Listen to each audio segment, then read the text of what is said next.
Campus connect में एक बार फिर से आपका स्वागत करता हूं और लेकर आ गया हूं आज एक और नया अध्याय, नया चैप्टर डेल कार्नेगी की किताब से स्वर। द लंदन टाइम्स के एक प्रभावशाली आलोचक ने कहा था कि अभिनय में बोलने की कला का 90% योगदान होता है। भाषण के संदेश को अलग कर दिया जाए तो सर्वजन के सम्मुख बोलने की कला पर भी यह सिद्धांत पूर्ण रूप से लागू होता है। शानदार आवाज और सुर का सटीक बदलाव दर्शकों को उत्साहित करने का कार्य करती है। इस प्रतिभा के साथ महान विचारों का मिश्रण यादगार भाषण की बुनियाद रखता है। लेकिन यह भी मानना गलत होगा कि केवल शानदार आवाज किसी व्यक्ति को महान वक्ता बना सकती है। इसके लिए वक्ता का स्वभाव और अन्य प्रतिभाओं का भी समान महत्व होता है। गहन एवं सुरीली आवाज का अभ्यास कराने वाले प्रोफेसर ग्लैडस्टोन ने कहा है, 100 पेशेवर गायकों की भीड़ में से 90 गायक सामान्य स्तर से ऊपर नहीं उठ पाते। दरअसल आमतौर पर गायक अभ्यास से कतराते हैं या इसके महत्व को नहीं समझ पाते। इस कथन पर विचार करना बहुत जरूरी है। शानदार आवाज के लिए 3 आधारभूत गुणों का होना बहुत जरूरी है। सरलता। सुरीली आवाज का रहस्य शिथिलता में छुपा होता है। शिथिलता से सरलता का जन्म होता है। आवाज पैदा करने वाली तरंगें तनावपूर्ण मांसपेशियों के मुकाबले तनाव मुक्त मांसपेशियों से टकराकर ज्यादा मधुर स्वर पैदा करती हैं। इस विधि को खुद पर आजमा कर देखिए। घृणा का भाव दर्शाते वक्त चेहरे एवं कंठ की मांसपेशियों को सिकोड़ते हुए बोलिए, मैं तुमसे नफरत करता हूँ। इसके बाद शांत हो जाइए और हृदय में प्रेम की भावना जगाते हुए बोलिए, मैं तुमसे प्यार करता हूँ। दोनों अंदाज में भिन्नता आसानी से महसूस की जा सकती है। आवाज से जुड़ी कसरत का अभ्यास करते वक्त और बोलते वक्त स्वर पर दबाव न डालें। आवाज बेहद नाजुक होती है, इसके साथ सख्ती से पेश नहीं आना चाहिए। जबरदस्ती आवाज उत्पन्न करने की कोशिश न करें, इसे स्वयं उत्पन्न होने दें। आवाज को सहजता से उत्पन्न होने दें। इस पर रखे सभी बोझ को हल्का करने का प्रयास करें।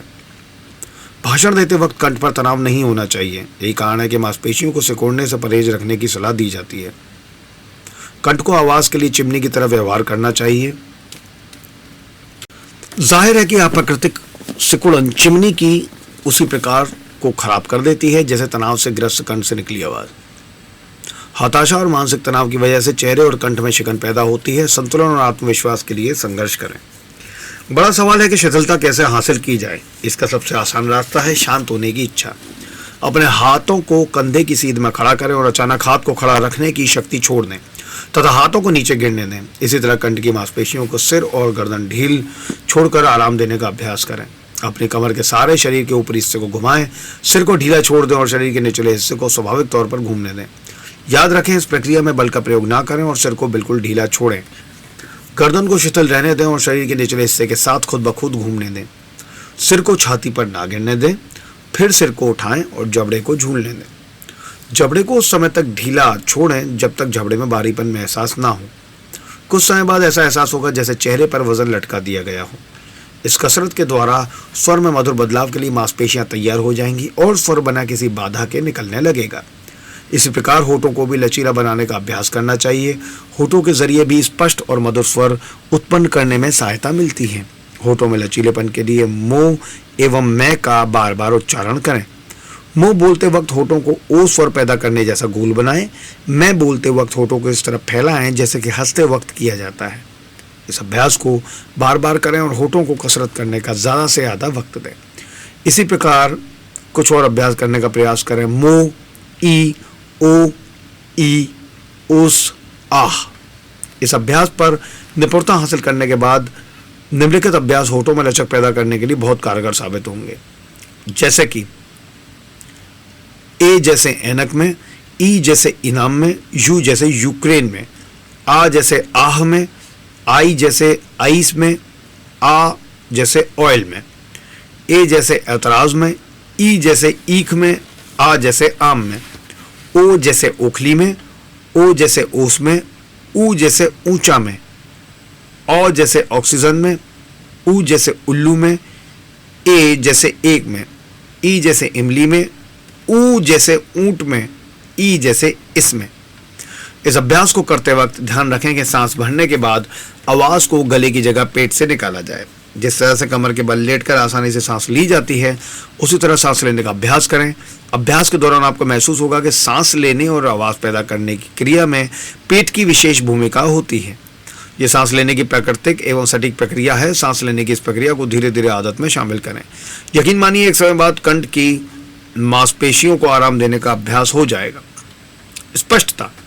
यदि कंठ की मांसपेशियां कमजोर एवं संकीर्ण हैं, स्वर निकालने का रास्ता आंशिक रूप से बंद है और मुंह आधा ही खुल पाता है, तो स्पष्ट और प्रभावशाली स्वर की कल्पना कैसे की जा सकती है?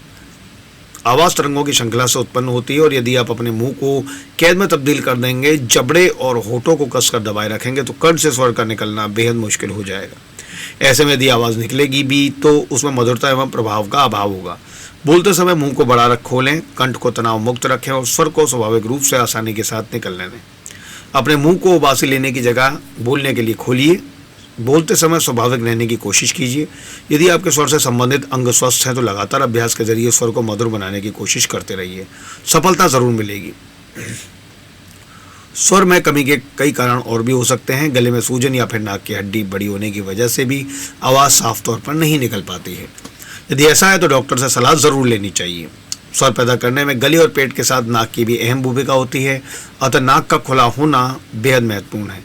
जैसा कि हम कहते हैं नाक के जरिए बोलना, दरअसल इसका मतलब हकीकत में नाक से बोलना नहीं होता, लेकिन नाक के महत्व को नज़रअंदाज भी नहीं किया जा सकता। उदाहरण के लिए, नाक की हड्डी बढ़ने या फिर सूजन की शिकायत से परेशान है तो निश्चिंत हो जाइए, एक छोटे से ऑपरेशन से इस समस्या से छुटकारा पाया जा सकता है। नाक पकड़कर बोलने की कोशिश कीजिए, स्वर में होने वाला बदलाव खुद ब खुद महसूस हो जाएगा। इसी प्रकार भाषण देने के लिए फेफड़ों का स्वस्थ होना भी बहुत ज़रूरी होता है। जाहिर है कि जल्दी थकने वाला व्यक्ति अच्छा वक्ता नहीं बन सकता। तीसरा, तत्परता। गले में घुटती हुई आवाज़ बेहद उदास एवं अप्रभावशाली महसूस होती है। स्वर बिना किसी दबाव के पैदा होना चाहिए। आपको याद होगा कि सबसे पहला सिद्धांत सरलता है। स्वर को बाहर की ओर निकलता महसूस कीजिए, ऐसा मानिए कि स्वर बाहर की ओर निकल रहा है, इसे सरलता से बहने दीजिए। स्वर को बाहर निकलता महसूस करने के लिए एक लंबी सांस लीजिए और होठों को फैलाकर आह का स्वर पैदा कीजिए। इस स्वर को पैदा करने के लिए उत्पन्न तरंगों के प्रभाव को अगले दांतों के साथ टकराता महसूस कीजिए। इसका संवेदन इतना हल्का होता है कि शायद पहली बार में तो आप इसे महसूस ही न कर सकें, लेकिन अभ्यास के साथ ये संवेदना महसूस होने लगेगी। सदा स्वर को बाहर की ओर फिसलता महसूस करें। धीरे धीरे स्वर पैदा करने में इस्तेमाल तरंगें मुंह के ऊपरी हिस्से से टकराती महसूस होने लगेंगी। स्वर के बाहर निकलने की कला उदास, भारी और अप्रभावशाली स्वर को अभ्यास के साथ मधुर बना देगी। होठों को बंद कीजिए और ओ, म, अर जैसी गुनगुनाहट कीजिए। क्या ये स्वर पैदा करते वक्त होठों में तरंगों से उत्कंपन होता है? चेहरे के सामने अपनी हथेली रखिए और जोर से बज़ की आवाज़ निकालिए। क्या आप बाहर निकलने वाली तरंगों को हथेली से टकराता महसूस कर रहे हैं? यदि नहीं तो अभ्यास कीजिए। याद रखिए, स्वर को बाहर धकेलना ही एकमात्र विधि है। इसे बाहर धकेलने का निरंतर अभ्यास किया जाना चाहिए। स्वर को थामने की कला का विकास। दूरी तक आवाज़ पहुंचाने के लिए केवल चिल्लाना काफ़ी नहीं होता है, इसके लिए शब्दों की स्पष्टता बेहद आवश्यक होती है। मंच के सामने दर्शकों की पहली दूसरी पंक्ति तक मंच पर लहराते कागज़ की खड़खड़ की आवाज़ तक पहुंच जाती है। यदि स्वर में स्पष्टता है तो यकीनन सुना और समझा भी जाएगा।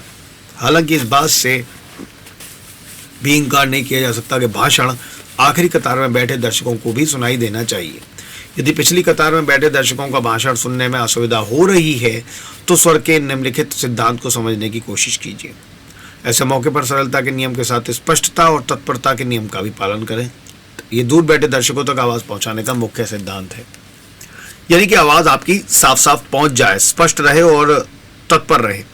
भाषण देते समय दर्शकों पर अपनी नजरें ना टिकाएं। ये अंदाज न केवल वक्ता के भाषण को अप्रभावशाली बनाता है, बल्कि ऐसा करने से वक्ता की आवाज़ केवल एक दिशा में बहती प्रतीत होती है। तरंगों के एक निश्चित क्रम से स्वर पैदा होता है। इसे आकर्षक बनाने के लिए दो महत्वपूर्ण पहलुओं पर ध्यान देना आवश्यक है। लंबी सांस भरें और आवाज़ में ज़्यादा कंपन पैदा करें। सांस आवाज़ पैदा करने का आधार होती है। जिस तरह कारतूस में बारूद की कम मात्रा गति की क्षमता को कमज़ोर कर देती है, उसी प्रकार सांस का अभाव स्वर को कमज़ोर बना देता है। गहरी सांस न केवल आवाज़ को उचित सहारा देती है, बल्कि इससे स्वर में गूंज भी पैदा होती है, अतः वक्ता की आवाज़ में विशेष आकर्षण पैदा हो जाता है। आमतौर पर कमज़ोर स्वास्थ्य कमज़ोर आवाज़ का कारण होता है, जबकि पूर्ण रूप से स्वस्थ वक्ता की आवाज़ में प्रबलता के साथ गूंज भी महसूस होती है। स्वास्थ्य विज्ञान से संबंधित सिद्धांतों के बारे में विद्वानों में कई मतभेद हैं, लेकिन एक बिंदु पर सभी की राय समान है। गहरी सांस भरने की कला से आवाज़ की प्राण शक्ति और आयु में बढ़ोतरी होती है। इस सिद्धांत के निरंतर अभ्यास के द्वारा इसे स्वभाव में ढालने की भरपूर कोशिश करें। बोलने से पहले लंबी सांस लें, लेकिन ध्यान रखें सांस भरने के बाद बोलते वक्त सांस की घर घर ना सुनाई दे। एक सांस में इतना लंबा ना बोलें कि दूसरी सांस भरने का मौका ही ना मिले। प्राकृतिक नियमों के विरुद्ध अनुपात से ज़्यादा सांस भरने या सांस के अनुपात से ज़्यादा बोलने पर खांसी या दचकी जैसी समस्या हो सकती है। और ये थी आज आप लोगों के पास मैं जो कुछ बातें लेकर आया हूँ स्वर को लेकर। दोबारा कल भी अगला पार्ट लेकर जरूर आऊँगा आप लोगों के पास। बने रहिए मेरे साथ ज्ञानवाणी 90.4 मेगाहर्ट्ज़ कम्युनिटी रेडियो पर। Thank you so much.